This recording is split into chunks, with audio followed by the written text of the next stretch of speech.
Hello नमस्कार, मैं doctor Surendra खंसली ज्योतिष आचार्य ज्योतिष की इस नई श्रृंखला में आपका स्वागत करता हूं। कर्क राशि कैंसर साइन, इसमें ठीक 71 डेज तक एक ऐसी स्थिति बनी हुई थी जिसमें कि काफ़ी कुछ ऐसे प्रभाव थे जो कि आपको बहुत संघर्ष करवा रहे थे। लेकिन 71 डेज के बाद कुछ स्थिति बदली हुई है और वो स्थिति कैसे बदली और किस तरह से उनके परिणाम अब आए, उनके बारे में आज विशेष चर्चा करते हैं।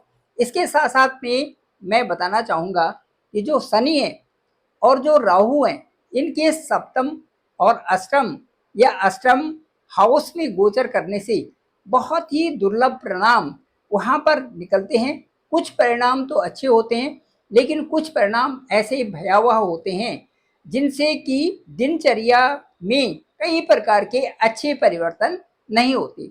आपके साथ में जो शनि की ढैया थी वो शुरू हो गई थी। शनि की ढैया यानी अष्टम का शनि था और अष्टम की जो ढैया थी वो आपके साथ में ठीक 17 जनवरी 2023 से शुरू हुई थी। ये ढैया का जो कार्यकाल था ये 29 मार्च 2025 तक चला। अष्टम के शनि यहाँ पर 8वें भाव में यहाँ आयु तो बढ़ा देते हैं, लेकिन आयु के साथ साथ में कई सारी परेशानियां भी अष्टम भाव से होती हैं। और यहाँ पर अष्टम भाव में यदि शनि है तो बहुत जीवन संघर्षमय रहता है, कई सारी परेशानियां यहाँ पर होती हैं।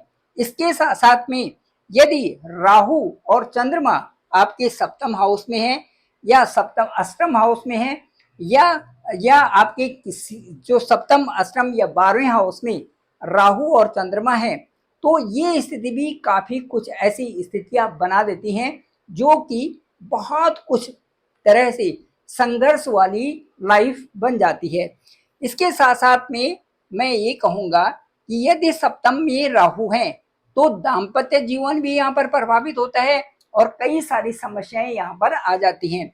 इसके साथ साथ में यदि सप्तम में शनि है और सप्तम में शनि का राहु से संबंध है तो यहाँ पर भी ये जो संबंध होते हैं, जो पार्टनर के साथ संबंध होते हैं या फिर जो आपके साझेदारी में बिजनेस के साझेदारी में जो संबंध होते हैं, उनमें भी कटुता आने की संभावना बन जाती है। इसी तरह से शनि और राहु का संबंध सप्तम भाव में पारिवारिक दृष्टिकोण से बहुत कष्टकारी होता है। इसके साथ साथ में अपने परिवार में या रिलेटिव्स में इनके साथ साथ में यहाँ पर कोई न कोई ट्रेजेडी यदि राहु का और शनि का संबंध है तो काफ़ी कुछ यहाँ पर स्थितियों को खराब भी कर देती है।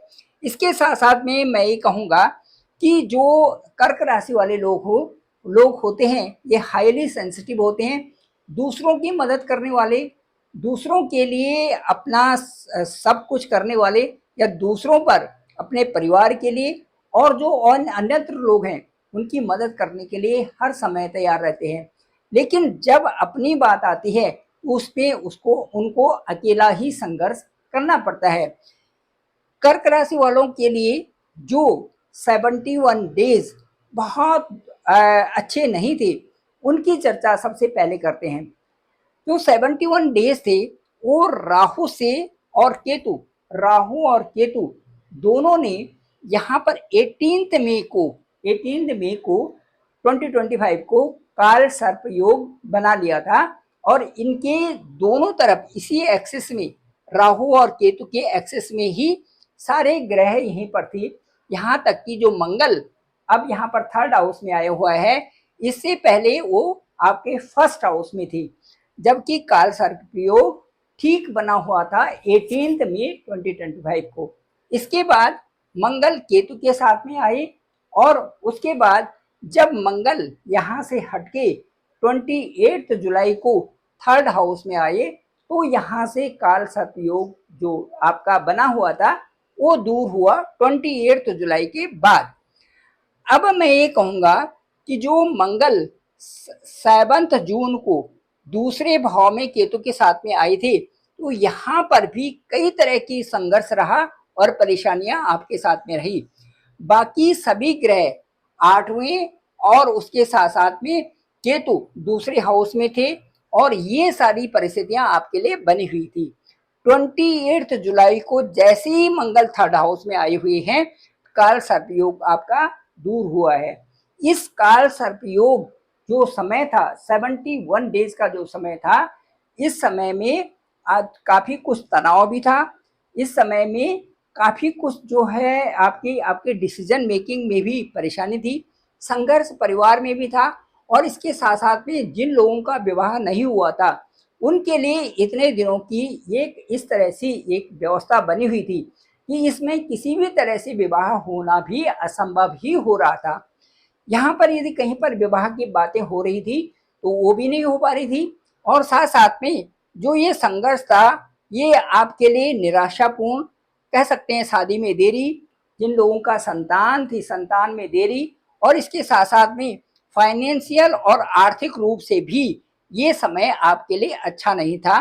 साथ साथ में फालतू खर्च और धन का अपव्यय होना, और इसके साथ साथ में व्यापार में और नौकरी में भी परेशानियां थी। यहाँ तक कि कई लोगों की नौकरियां भी यहाँ पर छूटी होंगी, क्योंकि 71 डेज का जो काल सर्पयोग था ये कर्क राशि के लिए ठीक समय नहीं था, संघर्ष का ही समय था। अब मैं आपको ये कहना चाहूंगा, इसमें स्वास्थ्य से संबंधित भी, नींद भी कम आना, कार्य का ज्यादा होना, और इसके साथ साथ में जो जो प्रमोशन है, ट्रांसफर है, यदि किसी का ट्रांसफर भी हुआ था तो स्वैच्छिक रूप से नहीं हुआ या अच्छा नहीं हुआ, या वहां पर इतनी प्रमोशन में इतनी अच्छी स्थिति नहीं है, ये सारी चीजें काल सर्प योग का जो टाइम था जो 71 डेज का था, जबकि राहु और केतु के एक्सिस में ही सारे के सारे ग्रह एक ही साइड में थी, उन दिनों में उस समय में इस तरह की परेशानियां आपके साथ में आई थी। अब मैं ये कहना चाहूंगा कि उसके जब जब ये 27 जुलाई को जब मंगल आपके थर्ड हाउस में आ गए तो उसी समय काल सर्पयोग दोष दूर हो गया था। अब काल सर्पयोग दोष जैसे ही दूर हुआ उसके बाद आपके साथ में जो राहत हुई वो अब अगस्त के महीने में जो राहत हुई, अब इससे क्योंकि जो जैसे ही यहाँ पर देखिए राहु हैं और शनि आपके भाग्य स्थान में है। भाग्य स्थान में यहाँ पर देखिए शनि बृहस्पति के स्थान में है और बृहस्पति पुनर्वसु नक्षत्र में जा रहे हैं, तो ये यहाँ पर शनि का जो प्रभाव है वो भी आपको भाग्य में बढ़ोतरी दे रहा है। साथ साथ में यदि शनि से भी कहते हैं तो शनि का जो जो एस्पेक्ट फर्स्ट एस्पेक्ट है वो आपके लाभ हाउस में है। लाभ हाउस किसका है? शुक्र का लाभ हाउस है। शुक्र कहाँ बैठे हुए हैं? 12th हाउस में बैठे हुए हैं। किसके साथ बैठे हुए हैं? गुरु के साथ, जुपिटर के साथ बैठे हुए हैं। तो ये यहाँ से धन लाभ की स्थिति देंगे, सोर्सेस देंगे। जिन लोगों की नौकरियां नहीं हैं उनकी नौकरी लगने के अब पूरे चांसेस हैं। साथ साथ में जो विदेश में जो लोग हैं, विदेशों से लाभ की स्थिति बन रही है और विदेश में जाने के अवसर भी आपको प्राप्त हो रहे हैं। इसके साथ साथ में अब जो स्थिति है वो शनि का 8th हाउस में बैठना, यहाँ से राहु का 8th हाउस में जाना और शनि का भाग्य स्थान में जाना, यहाँ पर राहु से अचानक धन लाभ की स्थिति भी आपको हो सकती है। इसके अलावा राहु हालांकि 8th हाउस में अच्छे फल नहीं देते, लेकिन राहु का जो एस्पेक्ट है वो बृहस्पति को देखना, और बृहस्पति जो एस्पेक्ट कर रहे हैं वो राहु को देख रहे हैं। राहु पर दृष्टि बृहस्पति की है, इसीलिए राहु भी न चाहते हुए भी अच्छे परिणाम यहाँ पर देंगे। इसके साथ साथ में जो विदेश से जुड़े हुआ जो व्यापार है, व्यवसाय है, उसमें उन्नति होगी। इसके साथ साथ में जिन लोगों का विवाह नहीं हुआ है, क्योंकि देखो सप्तम स्थान है, सप्तम स्थान शनि का स्थान है। सप्तम के जो शनि है वो भाग्य स्थान में है। शनि से जुड़े हुए जितने भी कार्य विलंबित थे वो कार्य अब होंगे। इसके साथ साथ में जिनका विवाह नहीं हुआ था विवाह होगा, पार्टनर साझेदारी में अब फायदा होगा, व्यापार में अब फायदा होगा। इससे संबंधित जो आपका भाग्य था वो अब उदय यहाँ पर हो रहा है। इसके साथ साथ में मैं ये कहूँगा कि आपकी आर्थिक स्थिति भी बदल रही है और साथ साथ में सामाजिक जो सोशल इमेज है, सोशल इमेज भी आपकी बढ़ रही है। तो ये सारे जो प्रभाव थे वो आपको 71 डेज, जो कि जिसमें काल सर्प योग बना हुआ था, और काल सर्प योग जो बना हुआ था वो 18 मई से, और उसके बाद जो जब तक मंगल यहाँ पर 28 जुलाई तक, जब तक मंगल थर्ड हाउस में नहीं आई थी, ये जो 18 मई से और 28 जुलाई तक का जो 71 डेज का जो ये काल सर्प योग का बना हुआ था, ये दूर होते ही कर्क राशि वालों के लिए काफी अच्छी स्थिति बन रही है। मुझे ये लगता है कि कर्क राशि वाले जो बहुत मेहनत कर रहे हैं और विदेशों में हैं, उनको बहुत अच्छी लाभ की प्राप्तियां होंगी, क्योंकि जुपिटर और वीनस ठीक यहीं पर हैं, और 28 जो अगस्त है तब यहाँ पर वीनस यहाँ पर आ जाएंगे मरकरी के साथ में, और यहाँ पर भी बहुत अच्छे लाभ की संभावनाएं आपके लिए बनती हुई दिखाई दे रही हैं, क्योंकि वीनस का स्थान एक तो 4th हाउस है, सुख स्थान है, और दूसरा लाभ का स्थान है, इनकम सोर्सेस का है। मुझे ये लगता है कि जैसे ही 20 अगस्त के बाद आपके भाग्य में बहुत बड़ा इजाफा हो रहा है। Thank you very much. मैं डॉक्टर सुरेंद्र खंसली, ज्योतिष आचार्य।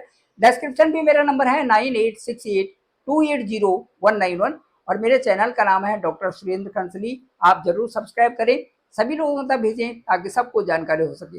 आप सभी लोगों का धन्यवाद, आप सभी लोगों का बहुत बहुत आभार।